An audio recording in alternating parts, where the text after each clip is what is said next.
Hi, my name's Phil. I'd like to talk about politics, and in this video I'd like to discuss Suella Braverman's latest Heritage Foundation funded contradictory rant in America, as some think she's trying to be a bridge between the Conservative Party and Reform UK in order to deliver an extreme right-wing government in a future election. But first, for daily political commentary, please hit the subscribe button to stay notified. So, if the extremists trying to destroy our futures were clever, we'd be in real trouble. But we are in trouble enough. It doesn't seem to matter. They have the money, they have the infrastructure in place to talk rubbish in such a consistent way that the public end up believing it. Take Suella Braverman's rant in America. So, she's pushing her usual Islamophobic lines by saying, if the UK falls into the hands of Muslim fundamentalists, we'll end up with our legal system being replaced by Sharia law. And you're like, okay, yeah, sure, we've seen that in Afghanistan and some other countries, but like, that's not going to happen, is it? And you think, why is Braverman linking this outcome to the UK? Does she believe that there's a risk of this actually happening? No, she said in her speech she doesn't think this is realistic at all. Oh, no, this is not going to happen, but that we should behave as if it was. Why? When you consider what she's saying logically, it makes about as much sense as teaching everyone how to engage in combat with four armed opponents in case we're invaded by aliens. It's that level. But of course, the billionaire-owned media haven't been pushing the idea of imminent alien invasion onto the population, so people would think that was a mad idea. But they have been pushing fear of Muslims and trying to claim that all are like the extremists. But there are religious fundamentalists subverting all religions. The Spanish Inquisition was an extreme example of Christian fundamentalism. Is Braverman suggesting that we stop letting people be Christians in case the UK falls into the hands of Christian fundamentalists and impose inquisitions? Because that would be more likely, as there are way more Christians than Muslims in the country. But no, Braverman's not interested in that. In fact, she was going on about how people in the UK should respect our Judeo-Christian culture. It's like, we don't really have one. In fact, for as long as the UK has existed, it's been constitutionally barred for a Jewish person to become monarch. Even senior politicians have to dial it down a bit. Disraeli, regarded as being the UK's only Jewish Prime Minister, but I mean, that was more due to family history. It was more of a racial thing than a religious thing. His father had him baptised because that was better for moving in social circles in Britain. Would Disraeli have become Prime Minister if he was undisputedly seen as Jewish, religiously as well as racially, if he attended synagogue? Suella Braverman is painting a picture of a UK which doesn't exist. She is also, like all extremists, but especially on the right, painting a picture of an enemy which does not exist.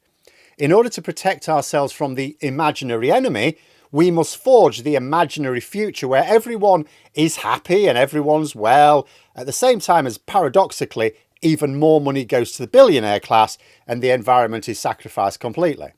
Because Braverman made it clear exactly where she stands when she was decrying Keir Starmer for wrecking the special relationship with the US, as she said. Being clear the UK has never had a special relationship with the USA. Ireland and Israel do. That's it. They are the only ones. It's also interesting how Tories such as Braverman claim Starmer has wrecked this relationship, despite the fact he has been nothing but extremely polite towards Trump, over the top in fact. Yet far-right nutters like her openly attacked Biden while he was president. The hypocrisy is, as always, off the scale. But in attacking Starmer, she demonised several characteristics of his policies. So, net zero, human rights, and supranational institutions. All standard fare for the Heritage Foundation, who were funding her little tantrum. But what is the foundation, the Heritage Foundation? What is the National Conservatism Conference, or Twitter, or Facebook? But supranational institutions. Again, with the hypocrisy. She's absolutely fine with supranational institutions. That is, groups that cross national borders with their work. In fact, she depends upon them. Without them, nobody would even know who she was. Imagine if foreigners couldn't own our news media or social media platforms. Imagine if foreign funding wasn't allowed for think tanks or lobby groups. She'd be buggered. She said that in the UK we're in a fight against appeasement, yet she has just described Starmer as trashing the special relationship because he wouldn't appease Trump. The entire speech was a mess of contradictions. And yet, if promoted uncritically in the media, it'll work. We've seen it work. We've seen it enough times. And that is because a speech like this is not intended to appeal to the intellect, but to emotion. I know it's easy to draw parallels with far-right agitators like Braverman and the Nazis, but that's because they use their methods so much. They're not Nazis, being clear. Some of the groups they're allying with are, but many of those pushing these lines are not actually Nazis. They are fascists. But they are adopting Nazi methods. Like, take Hitler's speeches, for example. If you've read translations and you look at them and you think about them, you go, this is bollocks. How did he convince anyone with this? Some of it was like Trump-level bollocks. It didn't matter. It didn't matter what he said. No one was considering what he said. His words were designed to provoke an emotional response, not to provide food for thought. And the emotion he wanted to provoke, just as Braverman is doing, is hatred. Hate's a very powerful emotion. It makes you act against your own interest because it seems worth it as long as the object of your hate suffers more than you do. It's like a drug, really, something that will allow you to accept pain as being somehow worth it for no tangible reward. I mean, look at, some of what Elon Musk was saying last year. So he suggested that Trump was going to have to break the US economy to make things much worse. He wasn't promised, it'll be all clear sailing, blue skies as soon as Trump is in power again. No. He was admitting they're going to break the economy. They're going to make things worse in order to get what they're trying to achieve. And there are MAGA supporters going along with it. Some have knowingly voted to make their own lives worse in the belief it'll be made worse still for the people they hate. And you see it everywhere. Hate is not just what the far right runs on. It's like, it makes it harder to counter extremism for anti-fascists. Like in the UK, for example, you've got supporters of Labour, the Lib Dems and Greens, who hate the other two to the point where they refuse to work with them. They'd rather their own side be divided, even if it means the real enemy wins power. And that's what makes Braverman's speech so dangerous. I don't do this video to ridicule it. It would have been easy to do that. There have been too many cases where we just ridicule, where really we needed to take it seriously. Like people ridiculed Hitler. They ridiculed Trump. Didn't stop them coming to power. I could ridicule Braverman's speech at some point in the future. I may do.